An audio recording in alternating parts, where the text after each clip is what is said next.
ایک بڑے عالم تھے تو ان کا جوان بیٹا جو تھا وہ بیمار ہو گیا. ہسپتال میں لے کر گئے اس کو چیک اپ کروانے کے لیے, تو وہاں اس کو داخل کر لیا گیا. کچھ دیر وہ داخل رہا, اس کے تمام ٹیسٹ وغیرہ کرتے رہے, اور پھر ایک دن انہوں نے بتایا اس عالم کو کہ آپ کا بیٹا جو ہے وہ بڑی بیماری میں مبتلا ہو گیا, اور بیماری جو ہے وہ بھی ایک خاص حد سے اوپر جا چکی ہے. تو کچھ دیر انہوں نے وہاں رکھا اور پھر کہا کہ زیادہ بہتر ہے کہ آپ اسے اپنے گھر پہ لے کر جائیں, جو اس نے دوا یہاں لینی ہے وہی گھر پہ لے گا. خیر وہ اس کو بوجھل دل کے ساتھ گھر پہ لے آئے, گھر پر علاج ہونے لگا. کہتے ہیں کہ وہ ایک دن سو رہا تھا تو میں اس کے پاس بیٹھ کے کتاب پڑھ رہا تھا.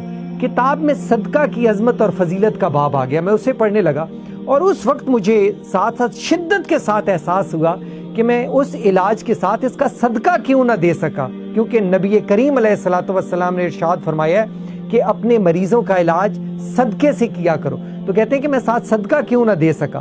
خیر رات کافی بیت گئی سی, اس کے باوجود وہ اٹھے, کچھ رقم لی انہوں نے اور گھر سے باہر چلے گئے کہ اس وقت مجھے کوئی مفلس اور نادار ملے تو میں اس کو یہ رقم دے سکوں. لیکن اس وقت کوئی نہ مل سکا.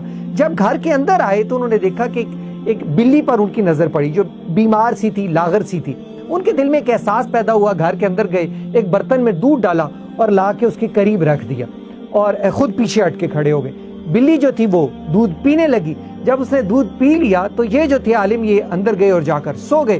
کہتے ہیں کہ جو ہی میں سویا میری آنکھ لگی تو میں خواب میں دیکھتا ہوں کہ میرا بیٹا لیٹا ہوا ہے اور ایک کوا ہے میرے بیٹے کے سر پہ, وہ چونچ مار رہا ہے بڑی تیزی کے ساتھ. میرا بیٹا جو ہے وہ بڑی تکلیف محسوس کر رہا ہے. کہتے ہیں کہ اور اتنے میں نے دیکھا کہ وہی بلی جس کو میں دودھ پلا کر آیا تھا وہ بھاگتی ہوئی آئی ہے, اس نے کوے کو گردن سے پکڑا اور بھاگ گئی. کہتے ہیں یہ میری آنکھ کھل گئی. لیکن اس کے بعد آہستہ آہستہ صبح ہوئی, شام ہوئی, تو میں نے دیکھا کہ میرے بیٹے کی طبیعت بہتر ہونا شروع ہو گئی ہے, اس کی صحت بحال ہونا شروع ہو گئی.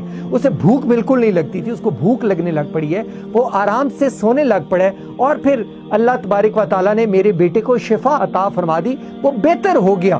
تو یہ جو صدقہ ہے اس میں اتنی قوت ہے کہ یہ فکر کو, اندیشوں کو, بیماریوں کو دور کر دیتا ہے. یہ علاج بھی ہے, یہ دوا بھی ہے, اور یہ شفا بھی ہے, اور یہ دعاؤں کی قبولیت کا ایک ذریعہ بھی ہے, یہ مشکلوں سے نجات کا ایک ذریعہ بھی ہے.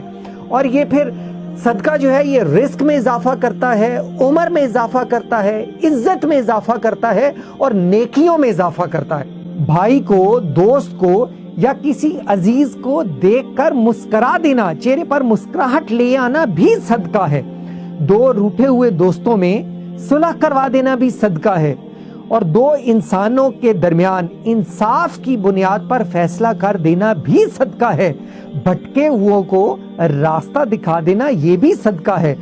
اور اگر کوئی کمزور نظر والا ہو تو اس کا ہاتھ پکڑ کر اسے منزل پر پہنچا دینا بھی صدقہ ہے.